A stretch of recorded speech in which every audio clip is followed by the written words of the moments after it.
तो हर साल मोबाइल कंपनियां अपने सॉफ्टवेयर को बेटर बनाने के लिए उसमें कुछ ना कुछ अपडेट लाती रहती हैं ताकि वो और ज्यादा फ्लूइड हो जाएं और हमारे और मोबाइल के बीच के इंटरेक्शन को और ज्यादा सीमलेस बना सके। तो आज की वीडियो में हम बात करने वाले हैं एंड्रॉइड 11 के बारे में कि उसमें क्या क्या नए अपडेट आए हैं और हमें क्या क्या नए फीचर्स देखने को मिलते हैं। सो बी रिलैक्स और स्वागत है आपका हमारे चैनल में जिसका नाम है बाय टैप टेक। और अगर आपने अभी तक हमारे चैनल को सब्सक्राइब नहीं किया तो सब्सक्राइब कर लो और बेल आइकन नहीं दबाया तो उसे भी दबा लेना ताकि आपको सारी नोटिफिकेशन वीडियोस की मिलती रहे। वैसे तो जो गूगल है उसका जो सॉफ्टवेयर है एंड्रॉइड वो अभी तक बहुत ज्यादा मैच्योर हो चुका है, तो जो भी उसमें नए अपडेट आते हैं अब वो आपको इतना बड़ा कोई उसमें ड्रास्टिक चेंज देखने को तो नहीं मिलता, बट हाँ जो भी वो छोटे छोटे अपडेट होते हैं वो सब हमारी लाइफ को और ज्यादा इंप्रूव करते हैं। तो आज हम एंड्रॉइड 11 के फीचर्स के बारे में जानेंगे, उसमें क्या नई फीचर आए हैं और जो एंड्रॉइड ने कुछ चीजें चेंज करी हैं यहाँ पर वो है जैसे कि पहले वो अपने नाम देता था एंड्रॉइड्स को, जैसे एंड्रॉइड 8 को ओरियो बोल देता था, एंड्रॉइड 9 को पाई बोल देता था।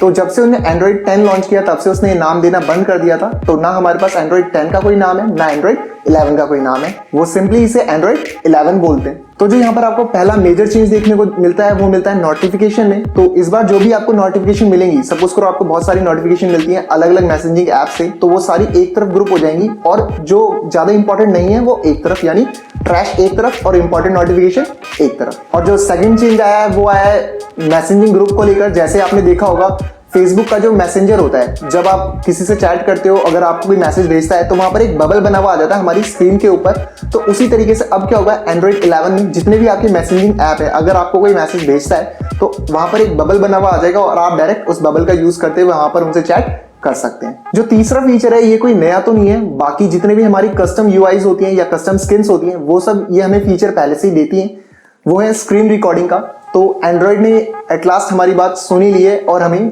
बिल्ट इन स्क्रीन रिकॉर्डिंग दे दी है जिसमें हम स्क्रीन रिकॉर्ड कर सकते हैं, हमारी स्क्रीन में जो भी चीजें चल रही हैं उन सबको हम रिकॉर्ड कर सकते हैं। और जो फोर्थ अपडेट है वो है हमारे पावर बटन को लेकर। वैसे तो पावर बटन अलग से ही होता है, हम प्रेस करते हैं उसमें हमें से 3 ऑप्शन देखने को मिलते हैं या किसी किसी फोन में 4 भी होते होंगे, जैसे कि पावर ऑफ, रीस्टार्ट या फिर आप कह लो स्क्रीनशॉट या फिर एरोप्लेन मोड। तो अब यहाँ पर ऐसा नहीं होगा, अब जब आप पावर बटन को लॉन्ग प्रेस करोगे तो आप वहां से पेमेंट्स कर सकते हो या फिर अगर आपके घर में स्मार्ट अप्लायंस है तो आप उन स्मार्ट अप्लायंस को डायरेक्ट अपने फोन से कंट्रोल कर सकते हो। और जो नेक्स्ट अपडेट है वो ये है कि आप अब डायरेक्ट जो मीडिया टाइल्स होती है, यानी जैसे कि अगर आप म्यूजिक सुन रहे हो तो वहीं से आप अपने म्यूजिक को और ज्यादा कस्टमाइज कर सकते हो, जैसे कि साउंड वॉल्यूम को बढ़ाना या फिर घटाना। और जो अगला अपडेट है वो है एंड्रॉइड ऑटो, यानी अब अगर आपकी कार है आपके पास तो अगर आप कार में जाते हो तो आपको अपने फोन को केबल से कनेक्ट करने की जरूरत नहीं है, तो फोन अपने आप ही डिटेक्ट कर लेगा कि आप कार के अंदर हो और वो आपको एंड्रॉइड ऑटो यानी जितने भी फीचर आपको कार के अंदर यूज करने होते हैं वो सारी स्क्रीन पे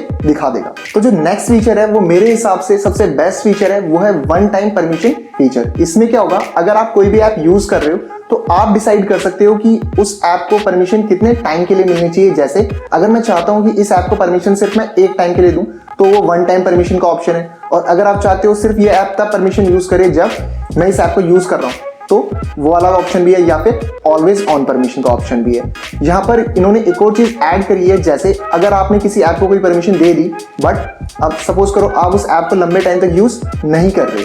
तो वो परमिशन उस ऐप से अपने आप रीसेट हो जाएगी। और जो अगला फीचर है ये भी एक इंपॉर्टेंट फीचर है, आपके साथ भी ऐसा हुआ होगा कभी कभार। क्या होता है आपके पास नोटिफिकेशन आई, आपने ऊपर से नीचे स्लाइड किया और आप स्वाइप करते जा रहे हो और एक ऐसी नोटिफिकेशन आपसे स्वाइप हो जाती है जिसे आप पढ़ना चाहते थे या देखना चाहते थे, तो अब एक ऑप्शन होगा नोटिफिकेशन हिस्ट्री, जहां पर आपकी सारी नोटिफिकेशन की हिस्ट्री सेव होगी और आप देख सकते हो वहां पर कौन कौन सी नोटिफिकेशन आई है और आप उसी सेक्शन से आप उस नोटिफिकेशन को एक्सेस भी कर पाओगे। और जो बाकी इंप्रूवमेंट है वो है जैसे जेस्चर इंप्रूवमेंट, या फिर आप जैसे फोन एरोप्लेन मोड पे डालते थे तो वाईफाई, ब्लूटूथ एक्सेट्रा सब कुछ बंद हो जाता है और आपको अगर ऑन करना है तो दोबारा टच करना पड़ता था, जिससे आपके एक्सपीरियंस पे, जैसे अगर आप म्यूजिक सुन रहे हो ब्लूटूथ हेडसेट से और आपने एरोप्लेन मोड पे डाला तो आपका एक्सपीरियंस वहां पर थोड़ा सा खराब हो जाता है कि आपको बार बार कनेक्ट करना पड़ता है। तो अब क्या होगा, अगर आप फोन को एरोप्लेन मोड पे डालोगे तो ब्लूटूथ ऑन ही रहेगा ताकि आपको जो कनेक्शन है आपके फोन के साथ वो ना टूटे और आपका जो आपके एक्सपीरियंस को और ज्यादा सीमलेस बनाता है। और जैसे कि छोटे मोटे इंप्रूवमेंट और हैं, जैसे